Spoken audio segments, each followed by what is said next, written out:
राधे राधे, नमस्ते, good morning. स्वागत है हिंदी टीचर्स एकेडमी में। तो वन शॉट जो हमारी सीरीज चल रही थी उसमें हमने छायावाद तक देख लिया है और आज बारी है प्रगतिवाद की। आज हम प्रगतिवाद देखेंगे, फिर हमारा प्रयोगवाद और नई कविता, केवल 2 युग बचेंगे। तो चलिए आज हम प्रगतिवाद को ख़त्म करेंगे। प्रगतिवाद से ज़्यादा नहीं, 100 के आसपास क्वेश्चन है, क्योंकि प्रगतिवाद में 4 ही 5 कवि हैं, तो बहुत छोटा है प्रगतिवाद, तो इसीलिए यहाँ से ज़्यादा क्वेश्चन नहीं होते हैं। पर जो होते हैं इम्पॉर्टेंट होते हैं, क्योंकि यहाँ से आता है यही सब क्वेश्चन। सबसे पहले है प्रगतिवाद की समय सीमा। तो प्रगतिवाद की समय सीमा है 1936 से 1943 ईस्वी। प्रगतिवाद के प्रवर्तक कौन माने जाते हैं? तो प्रगतिवाद के प्रवर्तक सुमित्रानंदन पंत माने जाते हैं। प्रगतिवाद शब्द का सर्वप्रथम प्रयोग किसने किया? तो मुक्तिबोध ने 1942 में अपने एक लेख प्रगतिवाद एक दृष्टि में प्रगतिवाद शब्द का सर्वप्रथम प्रयोग किया। फिर है द्वंद्वात्मक भौतिकवाद विचारधारा, ये किससे संबंधित है? तो द्वंद्वात्मक भौतिकवाद ये प्रगतिवाद से संबंधित है। फिर है प्रगतिवाद का चेतना संबंधी विचार किस पर आधारित है? तो प्रगतिवाद का चेतना संबंधी विचार मार्क्सवादी विचारधारा पर आधारित है। फिर है प्रोग्रेसिव राइटर्स एसोसिएशन, प्रगतिशील लेखक संघ का प्रथम अधिवेशन कब हुआ? तो 1935 में पेरिस में हुआ। प्रगतिशील लेखक संघ का प्रथम अधिवेशन कब हुआ? 1935 में पेरिस में। प्रगतिशील लेखक संघ के सभापति कौन थे? तो इसके सभापति E.M. फॉस्टर थे। प्रगतिशील लेखक संघ का नेतृत्व किसने किया? तो नेतृत्व किया हेनरी बारबूज ने। फिर है भारतीय प्रगतिशील लेखक संघ की स्थापना कब हुई? तो भारतीय प्रगतिशील लेखक संघ की स्थापना 1935 में ही लंदन में हुई। भारतीय प्रगतिशील लेखक संघ की स्थापना किसके नेतृत्व में हुई? तो मुल्क राज आनंद व सज्जाद जहीर के नेतृत्व में हुई। फिर है भारत में प्रगतिशील लेखक संघ का प्रथम अधिवेशन कब हुआ? तो 1936 में लखनऊ में प्रगतिशील लेखक संघ का प्रथम अधिवेशन हुआ। फिर है भारतीय प्रगतिशील लेखक संघ के प्रथम अध्यक्ष कौन थे? तो भारतीय प्रगतिशील लेखक संघ के प्रथम अध्यक्ष मुंशी प्रेमचंद जी थे। 13वां प्रश्न है कि भारतीय प्रगतिशील लेखक संघ का दूसरा अधिवेशन कब हुआ और कहाँ हुआ? तो कोलकाता में हुआ 1938 में। और भारतीय प्रगतिशील लेखक संघ के दूसरे अधिवेशन के अध्यक्ष कौन थे? तो रविंद्रनाथ टैगोर थे। फिर है छायावाद युग के अंत की घोषणा किस कृति से होती है? तो पंत जी की कृति युगांत से, जो 1936 में लिखे। इसे छायावाद के अंत का घोषणा पत्र माना जाता है। फिर है निराला की प्रगतिवादी रचना कौन सी है? तो वह तोड़ती पत्थर, ये निराला की प्रगतिवादी कविता मानी जाती है। फिर एक निबंध है भारत में प्रगतिशील साहित्य की आवश्यकता, ये निबंध किसका है? तो शिवदान सिंह चौहान ने लिखा है भारत में प्रगतिशील साहित्य की आवश्यकता। ये निबंध कब प्रकाशित हुआ? तो 1937 में प्रकाशित हुआ विशाल भारत में। इसके बाद है कि सर्वप्रथम प्रगतिवादी काव्य लिखा गया किसके द्वारा? तो प्रगतिवादी काव्य लिखने की शुरुआत तो छायावादी कवियों ने ही कर दिया था, पंत ने, निराला ने। फिर है बच्चन सिंह शुद्ध रूप से प्रगतिवादी कवि किसे मानते हैं? तो बच्चन सिंह शुद्ध रूप से केवल 2 ही प्रगतिवादी कवि मानते हैं, एक नागार्जुन और दूसरे केदारनाथ अग्रवाल। ये मैं कई बार बता भी चुकी हूँ। फिर है भक्ति काव्य और छायावाद के बाद सबसे शक्तिशाली और समृद्ध काव्य धारा कौन सी है? तो वो प्रगतिवाद ही है। भक्ति काव्य और छायावाद के बाद सबसे शक्तिशाली और समृद्ध काव्य धारा कोई है तो वो प्रगतिवाद है। व्यवस्थित रूप से प्रगतिवादी कवि कौन कौन हैं? तो केदारनाथ अग्रवाल हैं, नागार्जुन हैं, त्रिलोचन हैं, शिवमंगल सिंह सुमन हैं, रांगीय राघव हैं। इसके बाद है पूंजीवादी व्यवस्था से घृणा किस वाद की विशेषता है? तो पूंजीवादी व्यवस्था से घृणा प्रगतिवाद की विशेषता है। फिर है शोषितों के प्रति सहानुभूति और आस्था, ये विशेषता तो ये भी प्रगतिवाद की है। ये शोषितों के प्रति सहानुभूति और आस्था रखते थे। फिर है पंत की प्रगतिवादी रचनाएं कौन कौन सी हैं? तो पंत की 3 प्रगतिवादी रचनाएं हैं, युगांत, युगवाणी और ग्राम्या। निराला की प्रगतिवादी रचनाएं कौन कौन सी हैं? तो निराला का कुकुरमुत्ता है, गरम पकौड़ी है, तोड़ती पत्थर है, भिक्षुक है, बादल राग है। तो निराला ने कुकुरमुत्ता लिखा है, गरम पकौड़ी लिखा है, तोड़ती पत्थर लिखा है, भिक्षुक और बादल राग इनकी प्रगतिवादी रचनाएं हैं। फिर 27 नंबर का प्रश्न है, नागार्जुन का वास्तविक नाम क्या था? तो नागार्जुन का वास्तविक नाम वैद्यनाथ मिश्र था। नागार्जुन का जन्म कहाँ हुआ था और कब हुआ था? तो इनका जन्म 1911 में दरभंगा जिले के तरौनी ग्राम में हुआ था। नागार्जुन मैथिली में रचनाएं लिखते थे किस नाम से?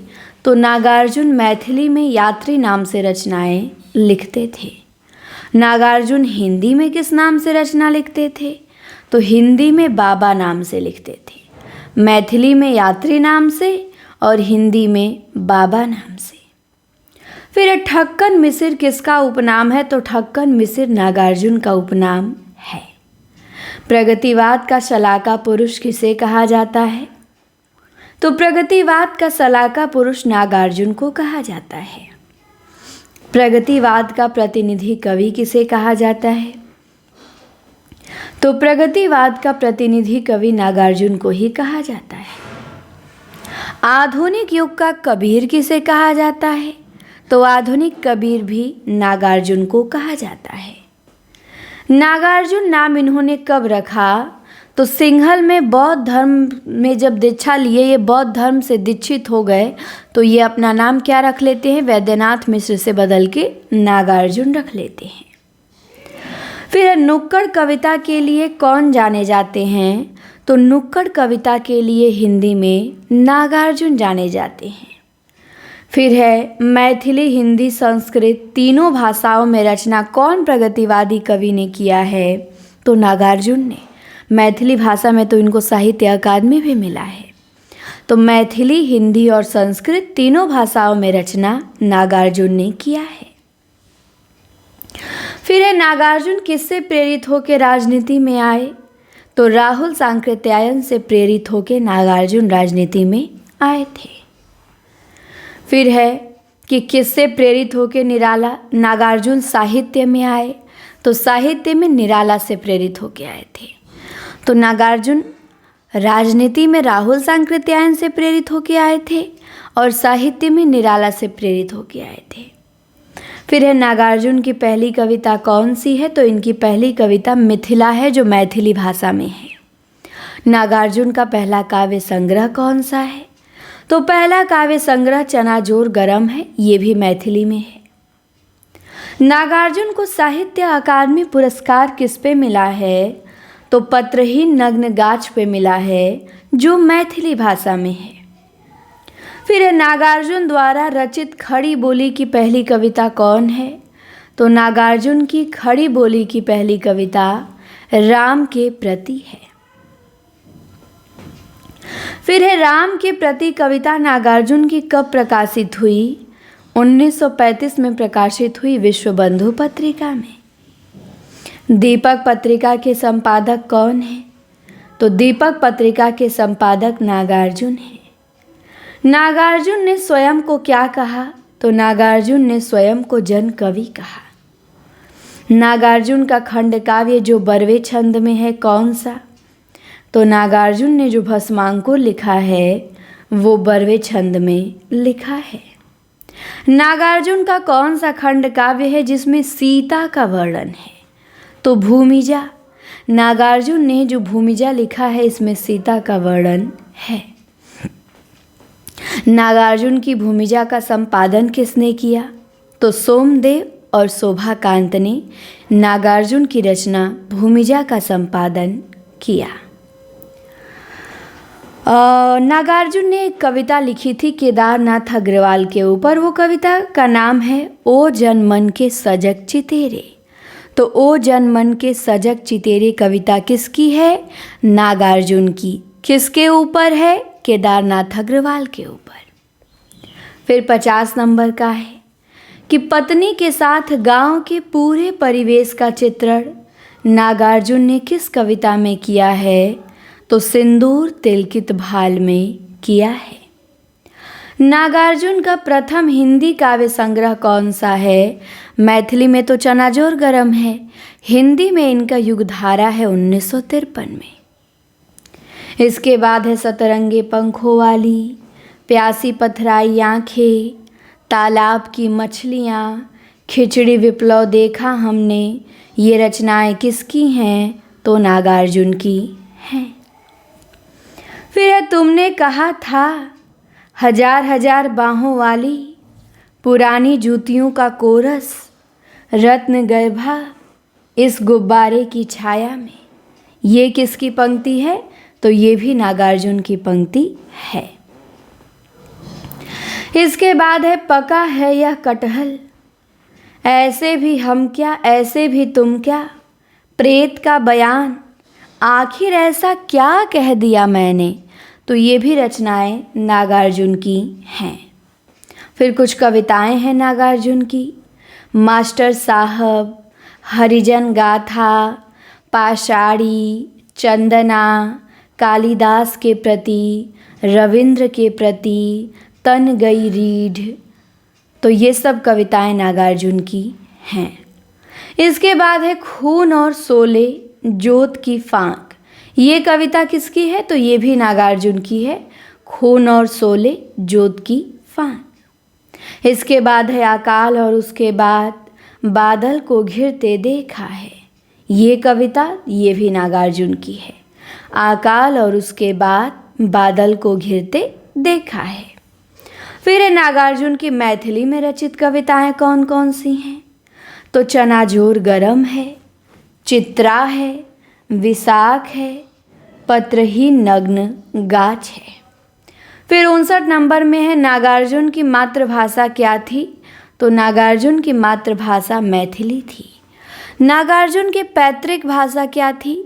तो पैतृक भाषा इनकी संस्कृत थी। फिर एक कथन है नागार्जुन के बारे में कि नागार्जुन स्वतंत्र चेतना एवं जन वेदना के कवि हैं। नागार्जुन स्वतंत्र चेतना एवं जन वेदना के कवि हैं। किसने कहा है? तो ये कहा है विश्वनाथ तिवारी ने। इसके बाद है नागार्जुन वास्तव में कृषकों एवं शोषितों के कवि हैं। ये किसने कहा है? तो ये भी अज्ञे ने कहा है कि नागार्जुन वास्तव में कृषकों एवं शोषितों के कवि हैं। तो ध्यान रखिएगा। इसके बाद है केदारनाथ अग्रवाल का जन्म कब हुआ? 1911 में हुआ। कहाँ? तो कमासीन जिला बांदा में। फिर है प्रगतिवादी धारा के सुमित्रानंदन पंत किसे कहा जाता है? तो प्रगतिवादी धारा का सुमित्रानंदन पंत केदारनाथ अग्रवाल को कहा जाता है। केदारनाथ अग्रवाल के माता पिता का नाम क्या था? तो इनकी माता का नाम घसीटो देवी था और पिता का नाम हनुमान प्रसाद था। प्रकृति का कवि किसे कहा गया है? तो प्रकृति का कवि केदारनाथ अग्रवाल को कहा गया है। केन का कवि किसे कहा गया है? तो केन का कवि भी केदारनाथ अग्रवाल को कहा गया है। फिर है कि किस प्रगतिवादी कवि ने प्रकृति का किसानी चित्रण किया है? तो केदारनाथ अग्रवाल ने। प्रश्न बनता है, प्रकृति का किसानी चित्रण किसने किया? केदारनाथ अग्रवाल ने। केदारनाथ अग्रवाल का प्रथम काव्य संग्रह युग की गंगा। केदारनाथ अग्रवाल का प्रथम काव्य संग्रह कौन सी? युग की गंगा। फिर है सोवियत लैंड पुरस्कार केदारनाथ अग्रवाल को किस पे मिला है? तो फूल नहीं रंग बोलते हैं, इस पे केदारनाथ अग्रवाल को सोवियत लैंड पुरस्कार मिला है। इसके बाद है केदारनाथ अग्रवाल को साहित्य अकादमी किस पे मिला? तो साहित्य अकादमी केदार को अपूर्वा पे मिला है। फिर है केदारनाथ अग्रवाल की प्रथम कविता कौन सी है? तो प्रथम कविता केदारनाथ अग्रवाल की लाल सेना है। फिर है नींद के बादल, लोक और आलोक, आग का आईना, समय समय पे, गुल मेहंदी, पंख और पतवार, ये कविताएं किसकी हैं? तो केदारनाथ अग्रवाल की हैं। फिर है हे मेरी तुम, जमुन जल तुम, बम्बई का रक्त स्नान, बोले बोला बोल, आत्मगंध, पुष्पदीप, ये कविताएं किसकी हैं? तो ये भी केदारनाथ अग्रवाल की हैं। फिर है अनहारी हरियाली, तो अनहारी हरियाली भी केदारनाथ अग्रवाल की है। फिर केदारनाथ अग्रवाल की प्रमुख कविताएं पूछा है, बसंती हवा है, चढ़ी पेड़ महुआ है, कड़ई का गीत है, माझी न बजाओ बंसी, चंद्र गहना से लौटती बेर, आज नदी बिल्कुल उदास थी। तो ये सब कविताएं केदारनाथ अग्रवाल की हैं। फिर है केदारनाथ अग्रवाल ने पत्नी को संबोधित करके कोई कविता लिखा है, कौन सी? तो जमुन जल तुम। फिर है शिवमंगल सिंह सुमन का जन्म कब हुआ था? 1916 में झगरपुर उन्नाव में हुआ था। फिर है प्रगतिवाद के विद्रोही कवि कौन कहे गए हैं? तो प्रगतिवाद के विद्रोही कवि शिवमंगल सिंह सुमन कहे गए हैं। फिर है शिवमंगल सिंह के व्यक्तित्व से बहुत प्रभावित कौन थे?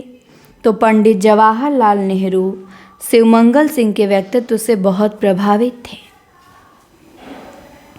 शिवमंगल सिंह सुमन का प्रथम काव्य संग्रह हिल्लोल है, ध्यान देंगे। हिल्लोल शिवमंगल सिंह सुमन का प्रथम काव्य संग्रह है। इनके और भी काव्य संग्रह है, जीवन के गान, युग का मूल, प्रलय सृजन, विश्वास बढ़ता ही गया, विंध्य हिमालय, पर आंखें नहीं भरी। किसका? शिवमंगल सिंह सुमन का।